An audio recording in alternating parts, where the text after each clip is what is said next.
মুসলিম অনুপ্রবেশকারী এটা চাচা ফিরাদ হাকিম চেষ্টা করলেও তুলতে পারে। ইলেকশন কমিশন আর তার যে প্রতিনিধি আরিজ আফতাব তার জন্য মমতা চুরি করতে ইলেকশন কমিশন ঘোষণা করে দেয় যে কোনো বাংলাদেশি অনুপ্রবেশকারী মুসলিমকে ধরে দিলে 500 টাকা করে পুরস্কার দেওয়া হবে, তাহলে এই কাজটা বিএলওদের করতে হবে। অসংখ্য আছে পালাচ্ছে, এসআইআর এর ভয়ে পালাচ্ছে। এসআইআর ডিক্লেয়ার হলে এমনি কয়েক লক্ষ পালিয়ে গেছে। এসআইআর ডিক্লেয়ার হলে আমরা আশা করছি 80% এমনি পালাবে। আর যদি ইলেকশন কমিশন ঘোষণা করে দেয় যে কোনো বাংলাদেশি অনুপ্রবেশকারী মুসলিমকে ধরে দিলে 500 টাকা করে পুরস্কার দেওয়া হবে, তাহলে এই কাজটা বিএলওদের করতে হবে না, বিজেপিকেও করতে হবে না, তৃণমূল করে।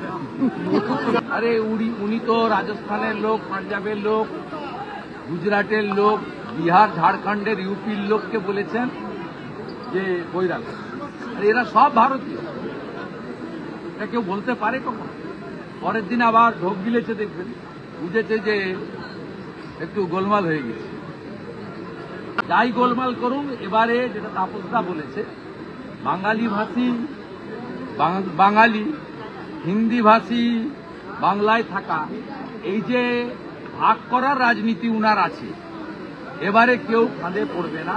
সবাই জানে বাটেঙ্গে তো কাটেঙ্গে, মাঠ না মাঠ সবাই জানে। আপনি বলছেন মমতা বন্দ্যোপাধ্যায় হারবেন, তো এখানে দাঁড়াবেন কে? বিজেপির থেকে আপনি দাঁড়াবেন এখানে? বিজেপির পদ্মফুল নিয়ে যে দাঁড়াবে সে জিতবে। আপনি দাঁড়াবেন? পার্টি ঠিক করবে। বিজেপি এভাবে হয় না, এটা ব্যক্তিবাদী পার্টি নয়, পরিবারবাদী পার্টি নয়।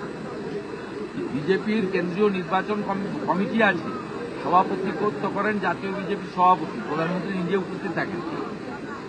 এখানে পদ্মফুলে যে দাঁড়াবে সে জিতবে। তথাকথরাই যেখানে লিড পেয়েছিলেন, যেখানে মাত্র 8,000 ভোটের ডিফারেন্স, এবং ম্যাপিংয়ে অলরেডি 2,05,000-এর মধ্যে অলরেডি 1,20,000 বাদ চলে গেছে, 85,000 নাম এসেছে। 1,20,000 অলরেডি ম্যাপিংয়ে বাদ চলে গেছে। এরপরে আর কত নাম উঠবে? 40-50,000 নাম উঠবে। মিনিমাম 50,000 মৃত এবং ভুয়া ভোটার আর চেতলা এলাকায় ঢুকে থাকা বাংলাদেশি মুসলিম ভোটারের নাম বাদ যাবে। তারপরে তো এই সিটে বিজেপি 30,000 শুরু করবে, 30,000 দিয়ে শুরু করবে।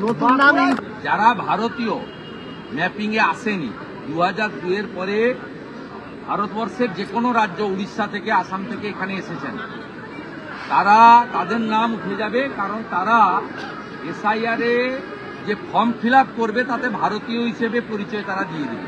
তাদের আপনার প্যান কার্ড আছে, তাদের নানা ধরনের ড্রাইভিং লাইসেন্স আছে, নানা জিনিস আছে, তাদের তো সমস্যা হবে না, সে নাম উঠে যাবে, সেই সংখ্যাটা বাড়বে।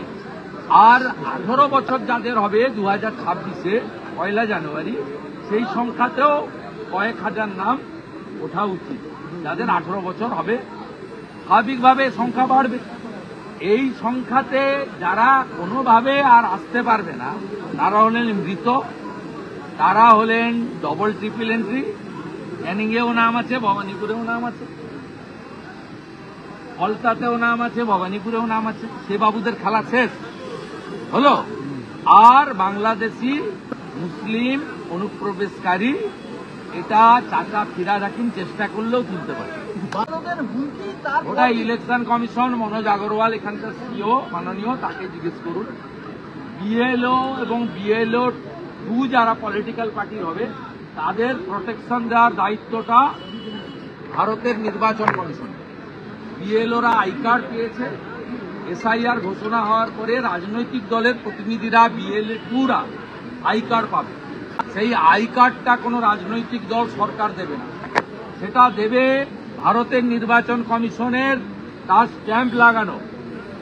তাই সেফটি অ্যান্ড সিকিউরিটি প্রোটেক্ট করার দায়িত্বটা ভারতের নির্বাচন কমিশনের। আমরা নজরদারির কাজ করব।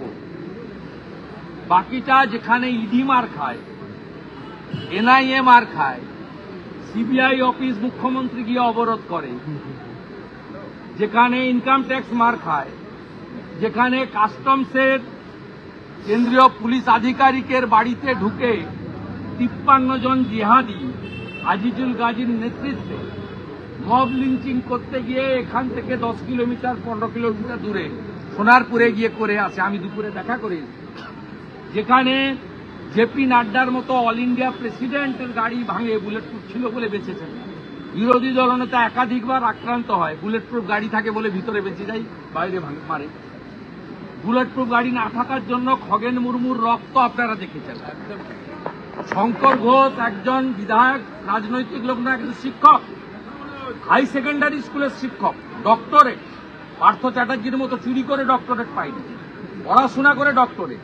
তাকে জুতোর বাড়ি খেতে হয়, ওই বাড়িটা তো সব শিক্ষকের উপরে পড়েছে।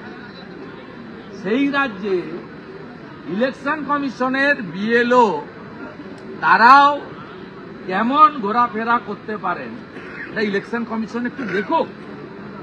এতদিন তো ইলেকশন কমিশন আর তার যে প্রতিনিধি আরিজ আফতাব, তার জন্য মমতা চুরি করতে পেরেছে। আমরা শুধু ওয়াচ করব, নজরদারি করব। এসআইআর এবং ত্রুটিমুক্ত ভোটার লিস্ট নিয়ে বিজেপির কোনো তাড়া নেই, তাড়া মমতা। 4 মে 2026 সরকার তৈরি না হলে ওই দিন রাত্রি 12টার পরে রাষ্ট্রপতি শাসন কাউকে চাইতে হবে না, অটোমেটিক করতে হবে। তাই ফেব্রুয়ারি মাসে যদি চূড়ান্ত ভোটার তালিকা না বেরোয়, প্রথম সপ্তাহে নির্বাচন হবে না। নির্বাচন না হলে মমতা ব্যানার্জি বুঝবে, বললাম না, গলায় আটকে গেছে, না পাচ্ছে গিলতে, না পাচ্ছে